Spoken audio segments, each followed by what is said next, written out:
आशिया चषकामध्ये team इंडियानं पाकिस्तानला धूळ चारली। आशिया चषकामध्ये भारताचा सलग तिसऱ्यांदा पाकिस्तानवर दणदणीत विजय। तिलक वर्माच्या शानदार 69 धावा तर शिवम दुबेच्या 33 धावा। पाक विरोधात कुलदीप यादवने सर्वाधिक 4 विकेट्स घेतल्या। आशिया कप जिंकल्यावर पाकिस्तानच्या मोहसिन नक्वींकडून आशिया कपची ट्रॉफी घेण्यास टीम इंडियाचा नकार। एशियन क्रिकेट काउन्सिलचे अध्यक्ष आहेत मोहसिन नक्वी। ट्रॉफी न घेताच मॅच प्रेझेंटेशन संपलं। मोहसिन नक्वी हे पाकिस्तान क्रिकेट बोर्डाचे अध्यक्षही आहेत। टीम इंडियाचा आशिया चषक जिंकल्यावर ट्रॉफीशिवाय हटके सेलिब्रेशन। रोहित शर्माच्या सेलिब्रेशन स्टाईलची कर्णधार सूर्यकुमार यादवनं करून दिली आठवण। ट्रॉफी स्वीकारण्यास नकार दिल्यानंतर टीम इंडियाचं भन्नाट सेलिब्रेशन व्हिडिओ व्हायरल। आशिया चषकामध्ये पाकिस्तानला लोळवल्यानंतर पंतप्रधान मोदींकडून भारतीय क्रिकेट संघाचं अभिनंदन। खेळाच्या मैदानावर ऑपरेशन सिंदूर, पंतप्रधान मोदींनी केलं ट्विट। भारतानं पाकिस्तानला आशिया कपमध्ये लोळवल्यानंतर भारतीय जवानांनी केला जल्लोष। जम्मू काश्मीरच्या पूंछ जिल्ह्यामध्ये जवानांनी स्थानिक नागरिकांसोबत केला विजयी जल्लोष। टीम इंडियानं पाकिस्तानला धूळ चारल्यानंतर सीआरपीएफ जवानांचा जल्लोष। छत्तीसगडच्या सुकमामधील सीआरपीएफच्या कॅम्पमध्ये जवानांचा जल्लोष। टीम इंडियानं पाकिस्तानला धूळ चारल्यानंतर मुंबई आणि नागपुरात नागरिकांचा जल्लोष। हातामध्ये भारतीय ध्वज घेऊन जल्लोष साजरा। पाकिस्तानच्या शाहिद आफ्रिदी आणि हारिस रौफनं भारताच्या राष्ट्रगीताचा केला अपमान। भारताचं राष्ट्रगीत सुरू असताना शाहिद आफ्रिदी एक पाय पुढे ठेवून ऐटीमध्ये उभा होता, तर हारिस रौफ कमरेवर हात ठेवून कधी एकदा संपतंय असा उभा होता। सरसकट पंचनामे करा, नियमांवर बोट ठेवून लोकांना त्रास होईल असं वागू नका। मुख्यमंत्र्यांचे जिल्हाधिकाऱ्यांना आदेश। तसंच जनावरांच्या चाऱ्याची सोय करण्याचे सुद्धा आदेश। मुख्यमंत्र्यांनी जलसंपदा विभागाकडून धरणांच्या विसर्ग स्थितीचा आढावा घेतला। स्थानिक प्रशासनाशी समन्वय साधत आणि सतर्क राहून काम करा। मुख्यमंत्री फडणवीसांचे जलसंपदा विभागाला आदेश। उद्धव ठाकरे मुख्यमंत्री असताना अनेक नैसर्गिक आपत्ती आल्या। सीएम असताना उद्धव ठाकरेंनी शेतकऱ्यांना किती मदत केली? उद्धव ठाकरेंच्या टीकेला प्रफुल्ल पटेलांचं उत्तर।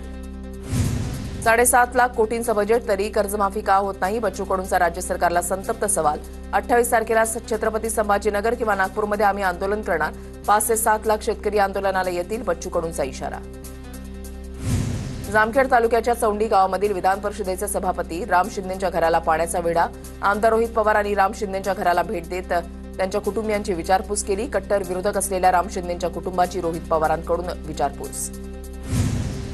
पूरग्रस्त नागरिकांना दिलासा देण्यासाठी मंत्री छगन भुजबळ थेट पुराच्या पाण्यामध्ये उतरले। यावेळेला महिलांना भुजबळांनी धीर दिला। केंद्राकडून देखील मदत मिळवून देण्याचं आश्वासन भुजबळांनी दिलं।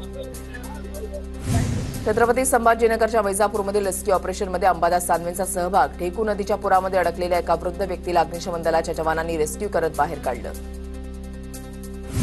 अहिल्यानगरच्या राहत्या पालकमंत्री राधाकृष्ण विखेंकडून नुकसानग्रस्त भागाची पाहणी। अतिवृष्टीमुळे राहता तालुक्यामधील शेतीचं प्रचंड नुकसान।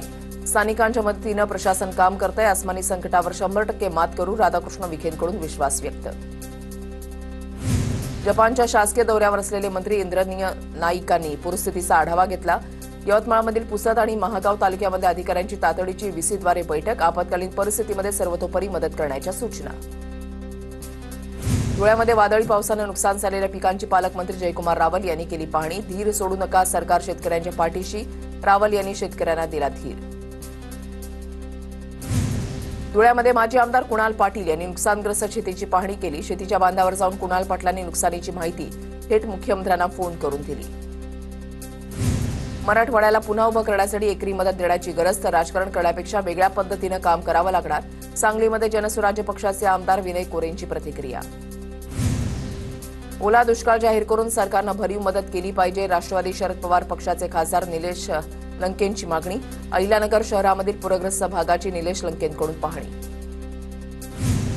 जळगावच्या एरंडोल तालुक्यामधल्या अंजनी नदीला मुसळधार पावसामुळे पूर। नदीनं धोक्याची पातळी ओलांडली। पुलावरून पाणी वाहत असल्यानं एरंडोल शहराचा भडगाव तालुक्यासह इतर गावांचा संपर्क तुटला। जळगावमधल्या गिरणा नदीला पूर। नदीला पूर आल्यानं एरंडोल तालुक्यामधल्या उतरान गावामध्ये पुराचं पाणी शिरलं। बस स्थानक परिसरातील अनेक दुकानांमध्ये पुराचं पाणी शिरलं। धुळे जिल्ह्याच्या पश्चिम भागामध्ये मुसळधार पाऊस। अक्कलपाडा धरणातून 18,000 क्युसेकनं पाण्याचा पांझरा नदीमध्ये विसर्ग। पांझरा नदीला पूर, अनेक पूल पाण्याखाली, नदीकाठच्या गावांना सतर्कतेचा इशारा। छत्रपती संभाजीनगरमधील वैजापूर तालुक्याला मुसळधार पावसानं झोडपलं। पिंपळ गावातील ढेकू नदीला पूर। पुराचं पाणी शेतामध्ये शिरल्यानं पिकांचं नुकसान। नदीकाठच्या घरांमध्ये शिरलं पाणी। अहिल्यानगरच्या कोल्हारमधील राजुरी रोड परिसरामधील शेतीला मुसळधार पावसाचा फटका. पानसरे मळा भागातील शेतकऱ्यांचं मोठं नुकसान. हातातोंडाशी आलेलं पीक पाण्याखाली.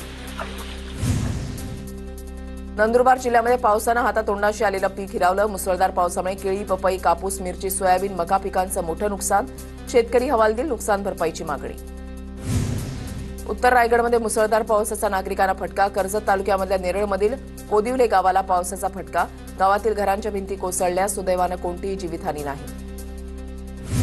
सोलापुरात बुधवारपासून पूरग्रस्तांच्या खात्यामध्ये 10,000 रुपये जमा होणार. सोलापूरचे जिल्हाधिकारी कुमार आशीर्वाद यांची माहिती. घरामध्ये पाणी शिरलेल्यांचे पंचनामे पूर्ण होणार. श्री विठ्ठल रुक्मिणी मंदिर समितीकडून पूरग्रस्तांना मदतीचा हात. मंदिर संस्थांकडून मुख्यमंत्री सहायता निधीमध्ये 1 कोटींची मदत. मंदिर समितीच्या गहिनीनाथ महाराज औसेकरांची माहिती. जालन्यामधल्या घनसावंगी तालुक्यामधल्या रामसगावच्या नागरिकांचं स्थलांतर. जायकवाडी धरणातून गोदावरीमध्ये विसर्ग सुरू केल्यानं सतर्कतेचा इशारा. रामसगाव हे गाव गोदावरी नदीकाठी वसलेलं. पुण्याच्या शिरूरमधील जाते गावात पुराच्या पाण्यामध्ये स्टंटबाजी करत तरुणाच्या अंगलट.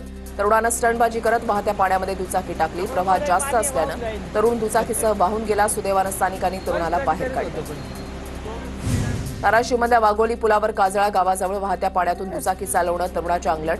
दुचाकीसह तरुण पाण्यामध्ये वाहून गेला. स्थानिकांनी सतर्कता दाखवत तरुणाला दोरीच्या साहाय्यानं बाहेर काढलं. छत्रपती संभाजीनगरमधील ब्राह्मणी नदीला पूर. पुराच्या पाण्यामध्ये एक शेतकरी वाहून गेल्याची घटना. मदन राठोड असं पाण्यामध्ये वाहून गेलेल्या शेतकऱ्याचं नाव. आपत्ती व्यवस्थापनाकडून शोध मोहीम सुरू. पुण्याच्या भीमा नदीपात्रामध्ये अडकलेली कार बाहेर काढली. कारमध्ये एक मृतदेह आढळला. ज्ञानेश्वर कोबल असं मृत व्यक्तीचं नाव. कोबल यांचा गुदमरून मृत्यू. कल्याण खाडीजवळच्या दर्ग्यामध्ये अडकलेल्या 10 जणांची सुटका. कल्याण खाडीची पाणी पातळी वाढल्यानं दर्ग्याला पाण्याचा वेढा बसला होता. नालायकांबरोबर युती करणार नाही असं शिंदेंना सांगितलंय. शिंदेंचे अलिबागचे आमदार महेंद्र दळवींचा सुनील तटकरेंवर जोरदार निशाणा. दिवाळीमध्ये असा फटाका वाजवा की तटकरे घरातून बाहेर पडायला पाहिजे. दळवींची तटकरेंवर टीका.